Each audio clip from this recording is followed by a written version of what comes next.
making a difference. The Love Network Online, the source of change.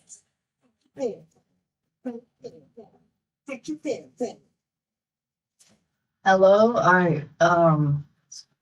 right, my name is Majid. I'm 9 years old and I'm in the fourth grade. And today I have a guest I'm interviewing and it's my dad. And so you might know him by Chuck or Chucky, but you basically have to know him for his whole life to know him by it. So let's dive right in.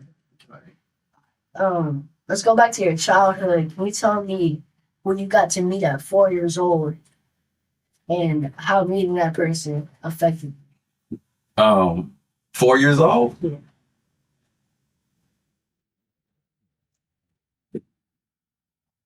I met two people at 4 years old. Let me come up. So I met one person I met at 4 years old at Newbury Park was Daryl Griffith. Okay.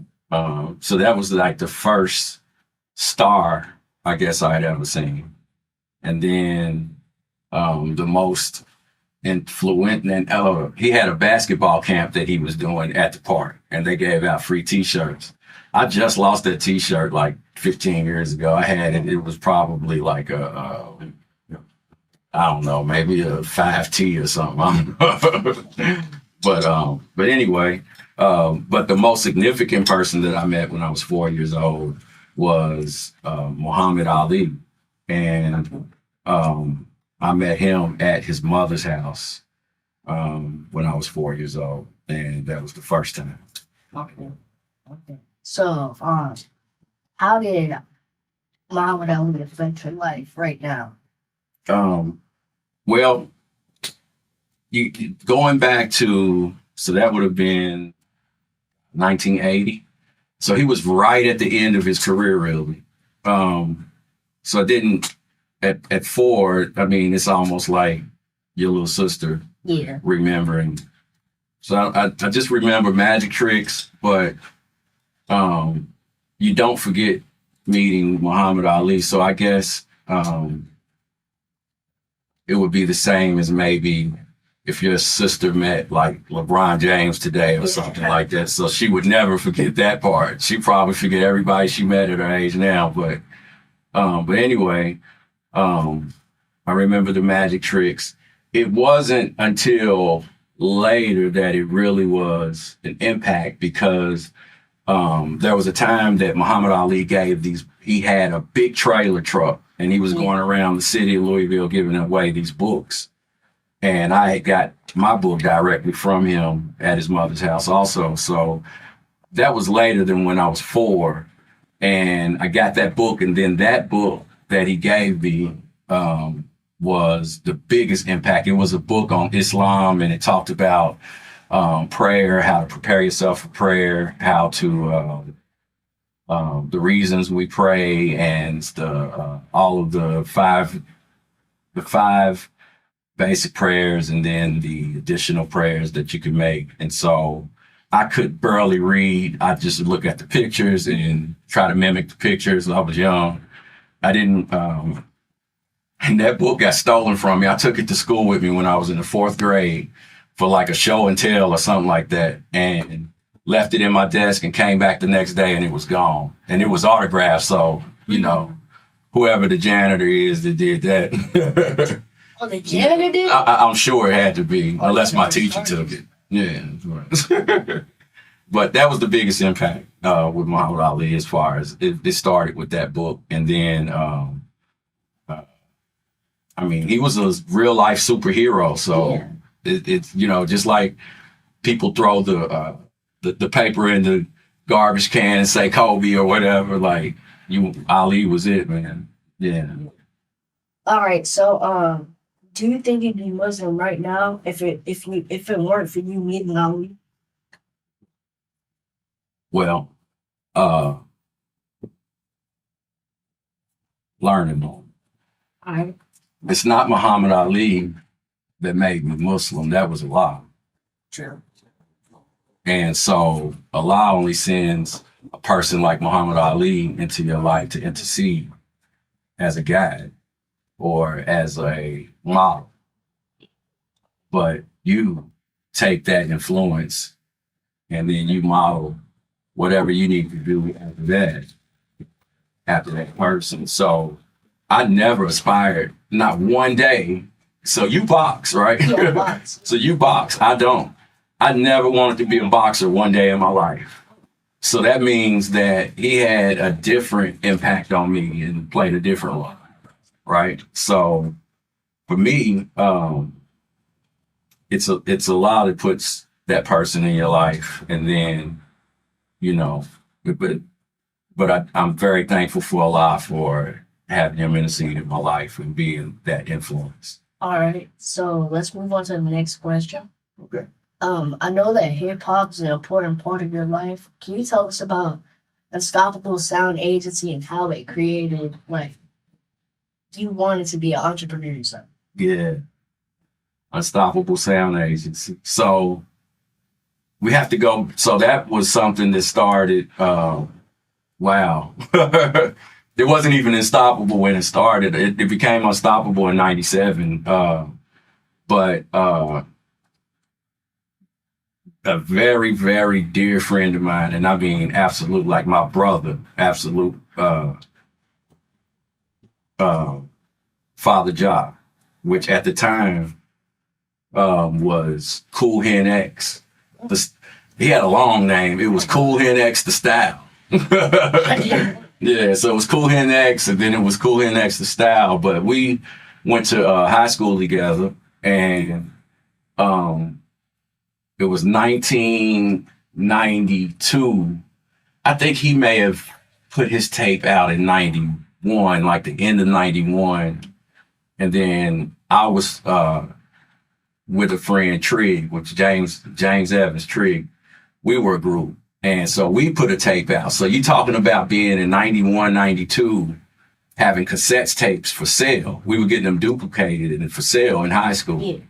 And we would sell them. We would sell. I don't have any. We didn't have any left. So Unstoppable came from that, and it grew into a lot of things, especially in the city of Louisville, as far as pioneering a lot of things to do with merchandising, having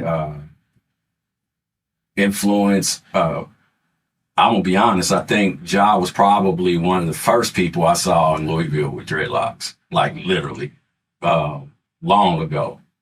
But just having the influence of, like I said, anything you're seeing people do right now, we were doing in the 90s.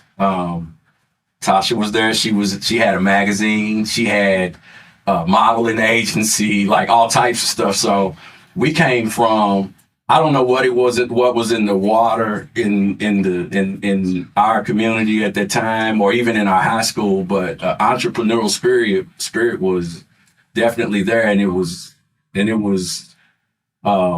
based on the culture of hip hop. Mm-hmm. And so, man, I could talk all day about Unstoppable, but that's the foundation of it was Father Ja and O&E, Reg D, and John Doe. So that was the foundation. I9 and Sean D. So we did a lot of stuff, man. We had, still, and it's still going today, Unstoppable Sound Agency. It's a family. So I haven't been active in probably 20 years, and you could go downtown. You could go down the job right now and say, hey, man, who owns Unstoppable? He'll be like, oh, yeah, me, Khari. It's a family. It's not a business so much more than it is a family. So that's that. Yeah. All right, so speaking of hip hop, what about the record store? Record store that we had? Yeah. All right, so the record store was called The Total Experience. Yeah. And so it's crazy how the record store happened, because I was working at a record store. Better Days West is still one of the only record stores in America, Black-owned record stores in America. I think it's under 40. Yeah. There's only like under 40 left. So I was working there, and then I learned how to purchase stuff, how to get it, CDs. and how to get merch, like the posters and everything. So I started ordering CDs. I had a neighbor that lived 2 doors down that wanted to get in business for himself. And I knew how he could order car stereo equipment.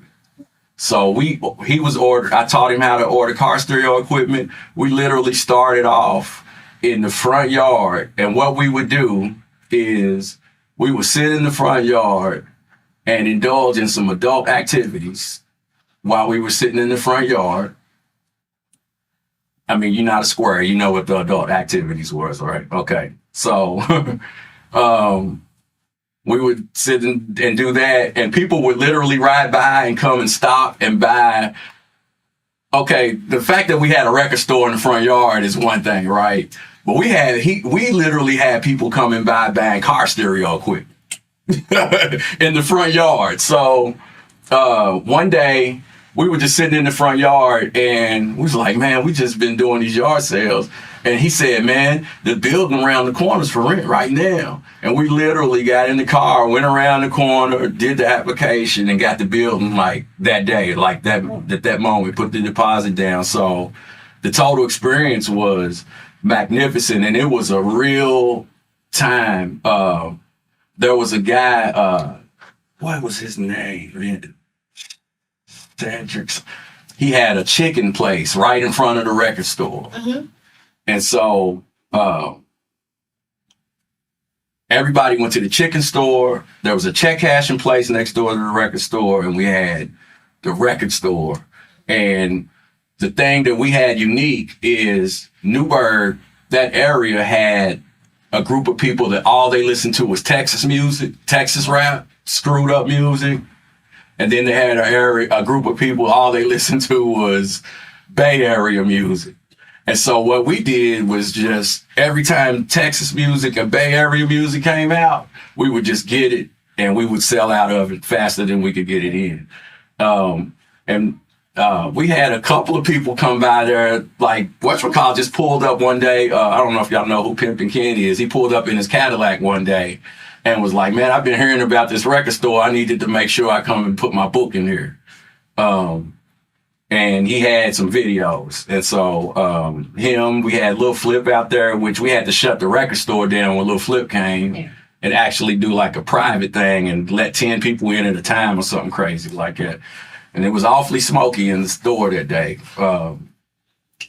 We saw, I'll tell you this, it wasn't at our record store, it was at Better Days, but Lil Flip used to be with a record label, and it was independent.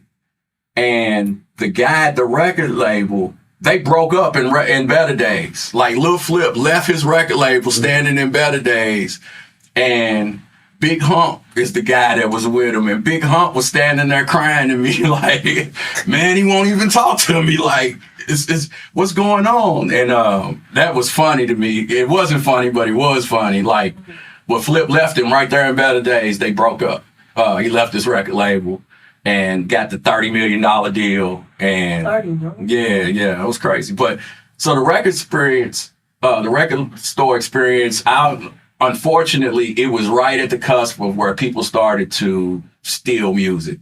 Yeah, so we had to make a decision. At that moment, we had to make a decision whether we were going to move forward or continue to take a loss.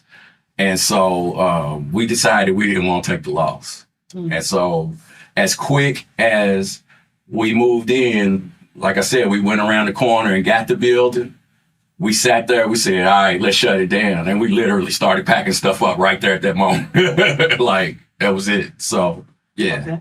Yeah. So, Unstoppable was your first experience with entrepreneurship. Can you tell us what entrepreneurship means to you and what other businesses you have to run? Okay. Unstoppable was it my first business? It was. Yeah, that definitely was my first business. But it, so going back, I have to go back as far as my Uncle Eddie, my Uncle Posey. They had their own businesses, landscaping business. And those were my earliest experiences with entrepreneurship. So I saw them make and earn money for themselves. And that was they would hire us as their nephews to go out and like do yard work and stuff and they would hire us. And so in the summertime, you needed a few dollars, then one of our uncles might take you out to do like a landscape job or something, or concrete job. That was my earliest experiences, but entrepreneurship, I started when I joined the Nation of Islam, and when I was about 13, 14, whatever it was, they taught do for self. And so when they taught do for self, we basically did, we would go on the streets. Of course, they sold papers, and I never really joined the Nation of Islam. That's a story too, but I didn't get my ex, but sell fruit, whatever it was, but it taught you how to have a legal grind with a positive foundation. But the doctrine of do for self is where I really got into not only entrepreneurship, but entrepreneurship for original people and the importance of that in our community. All right. Okay, so like, is it more difficult to be an entrepreneur today than it was to do in like the 90s and the 2000s? Ooh. What you think? That's a good question. So the 90s and 2000s versus now. I think it's harder now. Yeah. And I'll say it's harder now because people are exposed to everything. And so you have to have a uniqueness. You have to have something that generates interest now, opposed to a lot of things where there were probably multiple people doing the same thing back in the 90s and early 2000s, but they weren't exposed to it because they couldn't push a button and get access to it. Yeah. You get what I'm saying? So, yeah, so like right now, there's tons of money out here. I'm not saying that there's not tons of money out here. There's not tons of opportunity out here.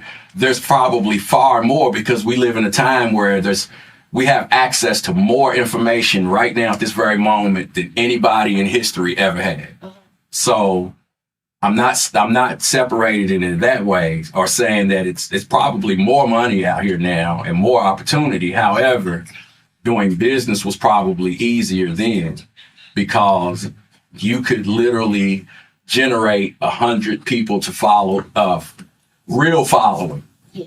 Not pushing a button following, but a real following where people would come to shows, people would come to plays, people would come to whatever you were doing, people would support it, and you could get 100, 500, 1,000 people to support it. So it was a lot easier, I think, back then. That's my opinion. Yeah, because like now you can go on your phone, look up whatever you want. There'll be 200 options. Yeah, and sometimes you might have this pen right here, right? And this pen is for sale, and you go to www.pen.com and you can buy this pen, right? Yeah.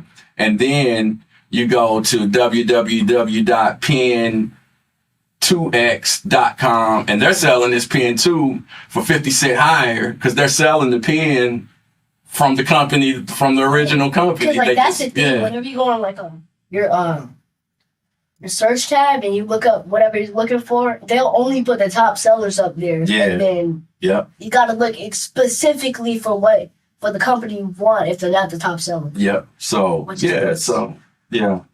So I would say, the 90s, or maybe I'm just saying that because that's where my heart is. Like, that's where I had more fun doing business. I don't know. Yeah. But I'm having a ball now. And you ask about other businesses. This is one that I'm a part of look, Latasha and I have been friends. You would not believe that we've been friends for, your birthday's today. So that means 42 years, 41 or 42, 43, where am I right range? Years. And she lived across the street from me. and we had our own family amongst our friends, but so she is the owner and CEO, and I'm a partner with her in this business, which is Icon Media, the Plug Network, along with this guy over here, Omni, and this is a test. This is example of surrounding yourself with talent, like with people that really work their craft and are dedicated to getting results from their craft. So that's one of the businesses that I have worked with, and we have Incredible. So Incredible is a print company, graphic design. I don't know. It's probably got like 10 different titles right now. Really? How does it have 10 different sites? Yeah, because we can do some marketing, we can do I don't know. But anyway, Incredible is what I have dedicated the past 10 years into almost. And so that business is one. And I've had some great partners in that one also. Marcus and another friend that I've known for, I guess, Tony, about 42 years too. Tony and Tasha and God, man, I'm sitting here, Damon. Yeah. So, yeah, that one, dude, I don't think I took a 10-year, 12-year hiatus from even doing business. I just worked a job. Yeah.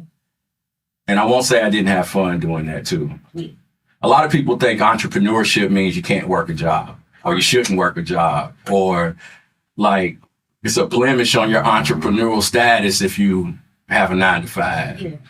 And so I want to be the one to tell people like, that's not true. Yeah, it's not true. Yeah. So like, a lot of times we go out looking for funding, and your job can be your funding. Yeah, because like you could work at McDonald's and have a t-shirt company.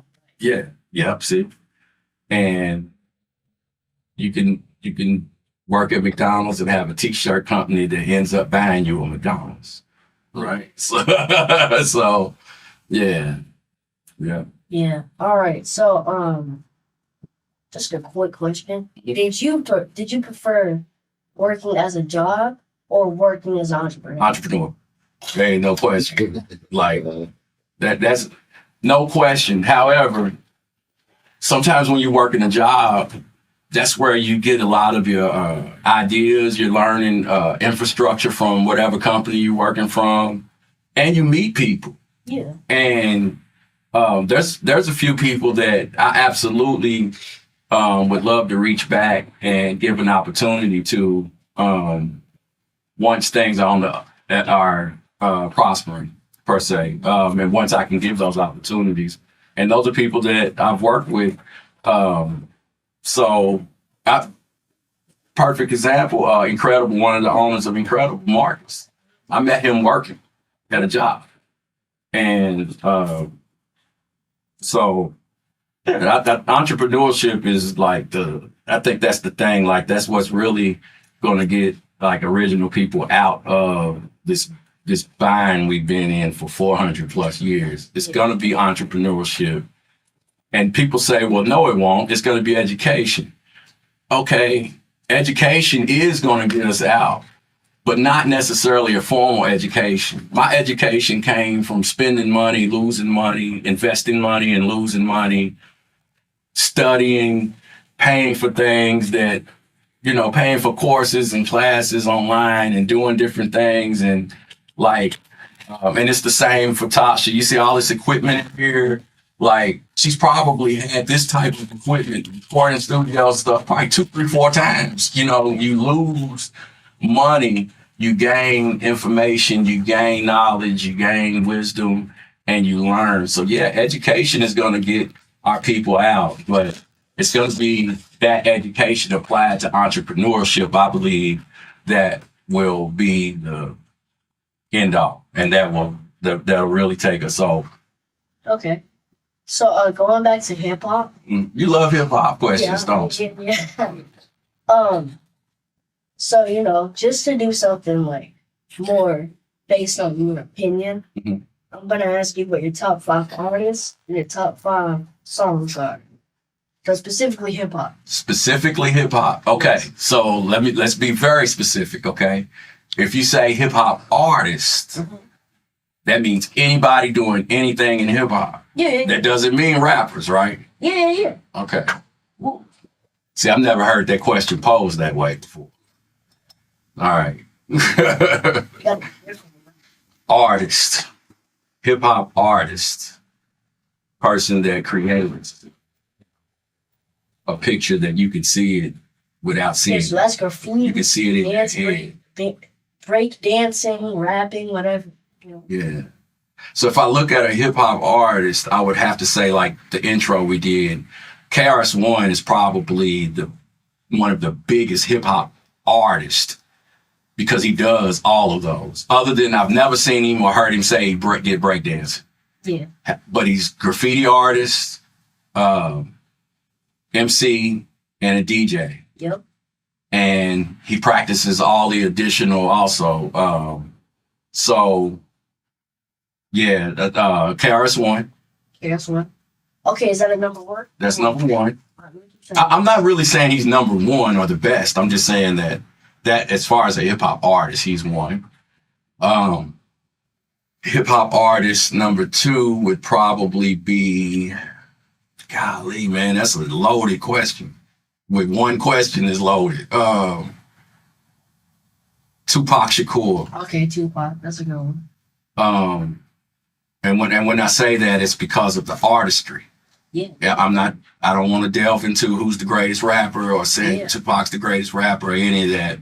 But when I look at a guy that had probably a 5-6 year window And and did all of that. That's he did so much in 6 years that people that have had 20-year careers still haven't accomplished what he's accomplished. 25 years, 30 years. So Tupac Shakur, KRS-One, Tupac Shakur.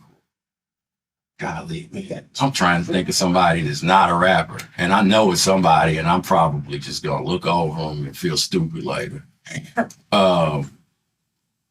Something's wanting me to say, yeah, Ice Cube. Ice Cube. Oh, Yeah. that's an interesting one.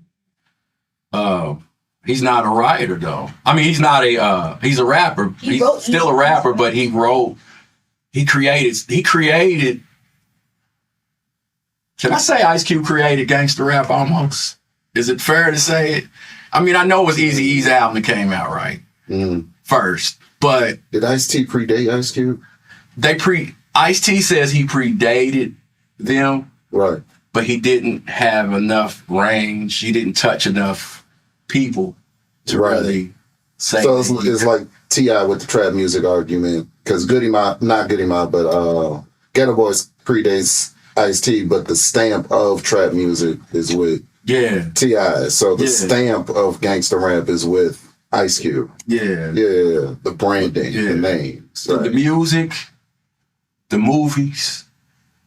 Look at all the people he's given opportunities to. Let me see some Ice. Mhm. You brought up Eazy-E. In his first album, that was Alone, right? Ice Cube wrote Eazy-E's rap. Yeah, yeah, yeah. He You're basically right. founded it. Yeah. Somebody right now is trying to figure out how you know that, but yeah, you're right. Yeah, he did. I mean, he was a very creative person. That's why I say artistry. I would have to say Ice Cube. But there's people like in the underground, man, like Tech Nine and Oh yeah, it's a monster. man, it's so many people that I could name, but I'm still just naming rappers. And the name, I'm just gonna say the name I want to say, and I don't know if I can say artist. I want to say Russell Simmons so bad. Okay. You know what I mean? Like, I really want to say Russell Simmons so bad because of not only like, okay, you see a person that created art, and it's a picture. This dude created he created the image of hip hop. Like, what's the image gonna be? Crush Groove. Like, what are people gonna see? Run DMC. What are people gonna see when they think of hip hop? And there's so many artists. The LL Cool J, Beastie Boys, Slick Rick. It's just so many artists, Fat Boys that you think of, and it comes from his vision.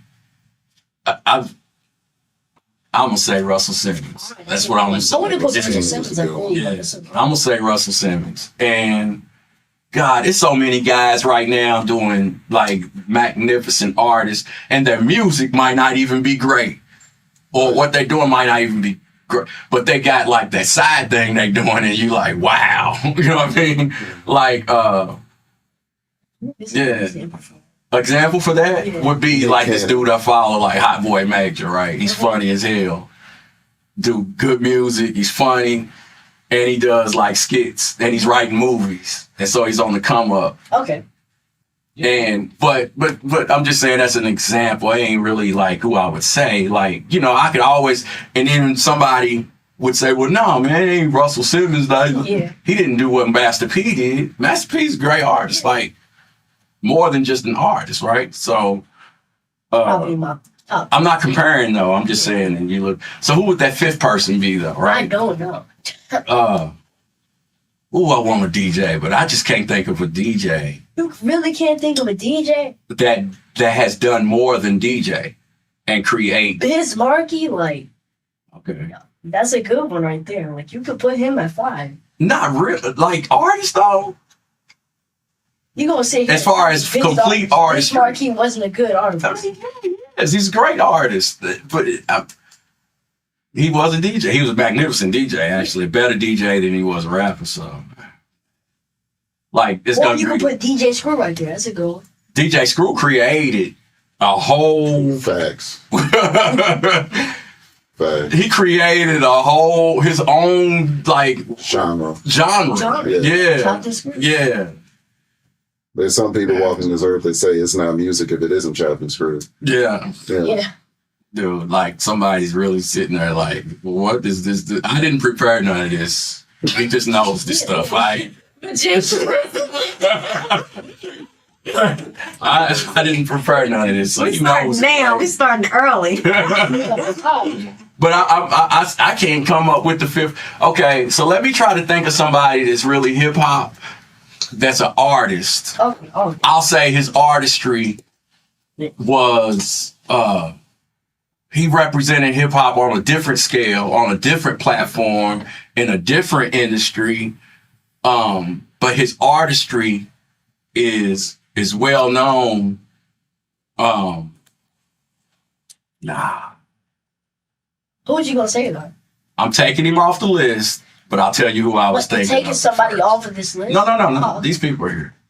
The person I was thinking of, because I'm thinking off. You hit me with a big question, and that ain't really easy. I was gonna say Allen Iverson for a second, but Robert Johnson.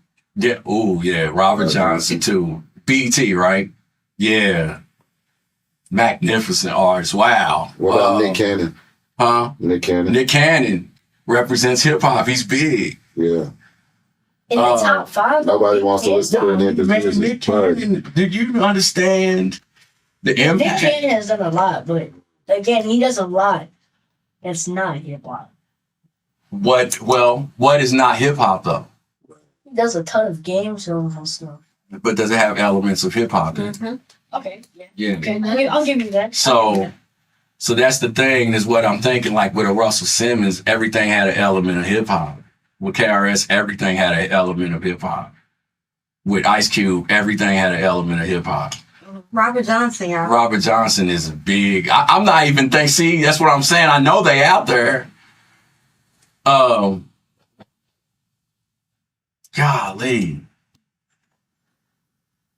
You still got top 5 songs after this. Oh shoot! All right, so look, she helped me out. Robert Johnson. Can you think of anybody? You want to do Robert? Can you think of anybody? I know Omni can think of somebody. No, for real, I Roger would agree. Johnson for me. Because Yeah. that's why, I had a Bigger magazine. than Yeah. And then all this. He changed everything. Yeah. He created these opportunities. with the same sort of impact as Robert Johnson and King. Yeah, he did sell us out. He sold us out Yeah. for millions. Yeah. I can't think of somebody else. You know who's starting to get into that bag though? 50 Cent. 50. 50 Cent. Whoa. 50 Don't Cent put is him starting down. to like what he just did in Shreveport. Wow. Yeah. And no, Hold on. I love 50, but you just walked me right into Snoop. who I think is probably the greatest artist of all time. Snoop is the most famous, the biggest. Mhm. He is the But you walking hip hop literally billboard. having a movie come out. So you would say Snoop. Yeah. I could say Snoop. Yeah, you're not that far off. But I think the person that encompasses everything, and you love him and you hate him for it, is Kanye. I think Kanye, Oh, Yeah. that's actually with not. fashion, Hmm. music, Yeah. I can give it to you. controversy, Politics. politics, Politics, everything. everything. Whether you love him or hate him for it, right? Kanye is like one of the greatest artists. Look how many like To be trends. outspoken and say whatever comes Yes, to your mind. I love him for that too. Though. Yeah, Like, he's a free spirit. yeah. And you and Kanye, you'll be sitting there like, I don't agree with nothing he said, but you just listen to everything he had to say though. You know what I'm saying? Like, He speaks a real truth. and it's very rare that I don't agree with Kanye, but yeah. But yeah, I would say, but Snoop, wow, man. Snoop Dogg is like, He's complete. He's done so much except rap. Like yeah, he has a movie coming out, a literal movie. Like that he's producing. But he's been in movies, he's acted, he's doing movies, he's done everything you could possibly do. I mean, the man made Sea Walking a household dance. Like it was that's He's Martha Stewart's best friend. yeah. Hey, what the? The Olympics. I think that was the cherry on the top right there. Like, okay, Yeah. man, Snoop, please let somebody else do I know. it. So what do you want to put? We're gonna say Snoop. Snoop. We gotta say Snoop. Yeah. Yeah, we gotta say Snoop. Sorry, Kanye, but you ain't doing with Snoop. All right. So let me know if you're happy with this list. We got KRS One, Tupac, Ice Cube, Russell Simmons, and Snoop Dogg. We Yeah, I do. Yeah. All right. Yeah. Now we got the top 5 songs. All right, songs. Songs. All right, boy. You can zoom through this one. Yeah, you can create some controversy here. Because this is hip hop songs, right? Yeah. The message. Let's just start But the there. message. All right. All That's an ultimate start. Yeah. So the message is like, okay, but this is my personal, right? Top 5 hip hop songs. Yeah, personal. My personal. So this is stuff that I laid in my bed, closed my eyes, and visualized while I was listening to it, and I felt parts of me come, or created parts of me by listening to it, right? Yep. Okay. Road to the Riches, Coochie Rap. Why was he not in your top 5? Artists? okay. It wasn't Okay, top 5 yeah, rappers. top five Yeah, rappers, yeah. He would have been number 1 for you. Yeah. So you said Road to the Riches? Yeah, Road to the Riches. The message. Golly, man, why you put me in this situation? Hey, you signed up for this, though. You're gonna have John Doe call me like, dude, that's your top 5, dude.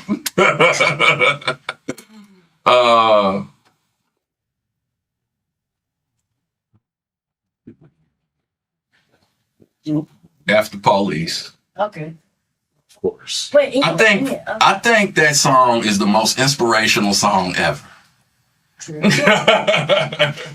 I'm sorry, it just made me feel like wanting to do something, you know, like be something. like the rights and stuff, like Yeah, it was everything. It was just it.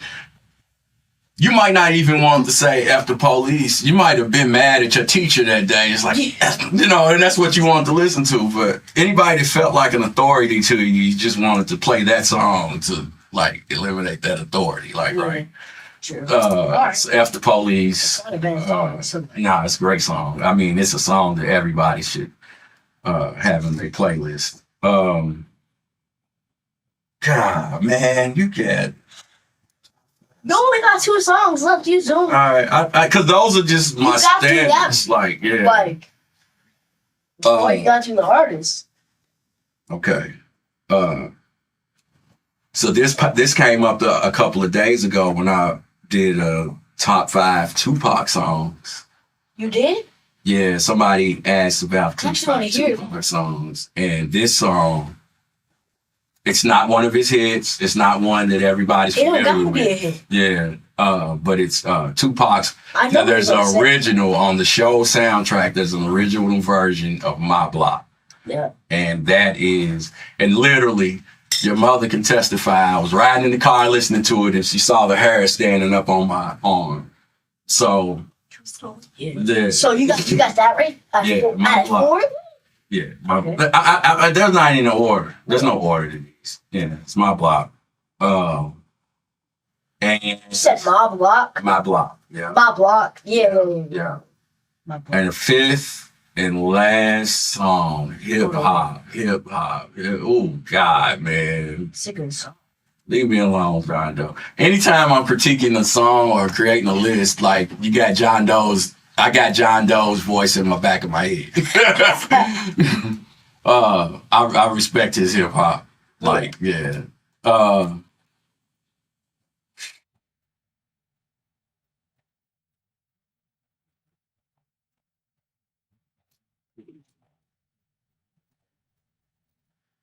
I don't know. Come on, bro. Come on. Top 5. Which one is this? What? All right. Hold on. In memory of Donnie McFly. Oh, you gonna put this there? Okay. No, it's not one of his songs. Okay. But in memory of Donnie McFly, we would literally wake up probably for about a year straight and listen to this song. Just give me a hint. I bet I know it. No, I bet you ain't I gonna know this. I played it for you, but you ain't gonna know it. It just has a lot in it. You gotta listen to it and you'll be like, I can see why Khari would like this song. But it's Too Short, Surviving the Game. Surviving. Yeah. And yeah, that's my friend. All right. Can you send me the Tupac songs?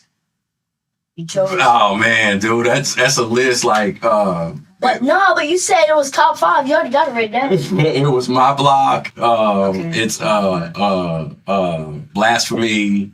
It's Tupac, Hellraiser.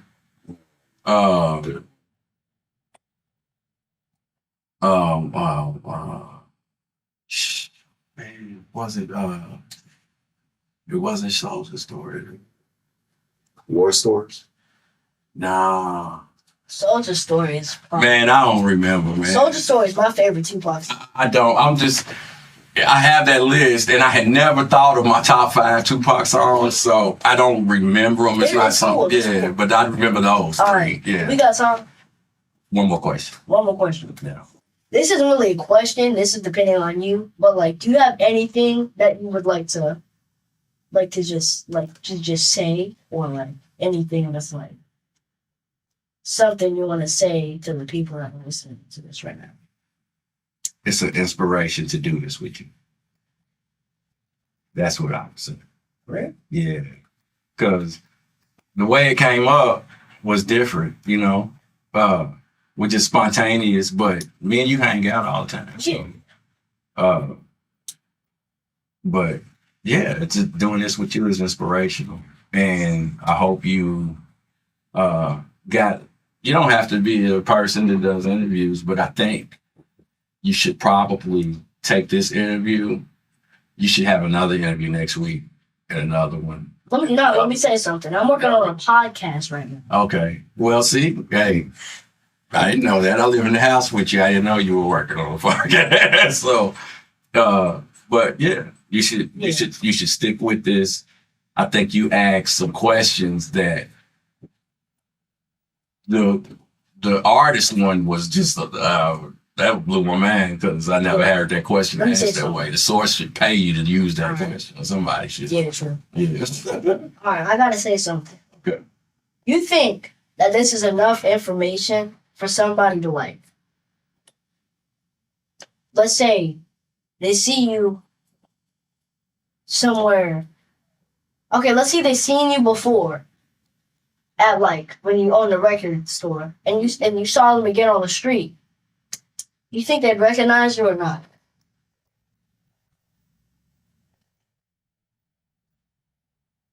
If they heard this, you think they'd be able to be like, "Oh, I saw you in the record store. I didn't know this. I heard this on the interview. This, that, this, that." So are you asking, is this interview enough information for somebody to know me? Yes, yes. Is that what you're asking? I understood it that way. Yeah. It's enough information for somebody to know about me, but it's not enough information. No, you. You know very well there's a dark side, right? So I have a dark side also. I haven't always been positive. My entrepreneurship wasn't always positive, okay? So it wasn't always on the up and up. So I've done other entrepreneurial things that I'm happy to be free. But if they would know some things about me, but you had an open door because you know all those things, right? So Yeah. I don't hide nothing from you. So you could have asked that question, but yeah, I think you asked enough questions for people to get into the mind of my entrepreneurial and hip hop All right. side, and I think that's enough. That's what I want people to know. Okay. You good? Yeah. You good? Okay. We got time for like 30 more seconds. 30 seconds. Go. 30 seconds. All right. Do you want to be known as the hip hop artist you used to be or an entrepreneur? I want to be known as your daddy. You and your brothers and your sister. I know, I And, get that. But I mean, if you had to choose one to be known as a Okay, I changed your question up. I'm sorry.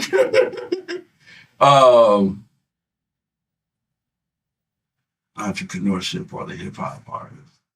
The hip hop artist is a byproduct of the entrepreneur. So yeah, the entrepreneur. entrepreneur. All right. All right, so that's gonna wrap it up. And I mean, thanks for tuning in. So Until next time, because you definitely should do Yeah, it next time for definitely. you and somebody else. You should interview somebody else. all right, well, that's gonna wrap it up. All right. All right.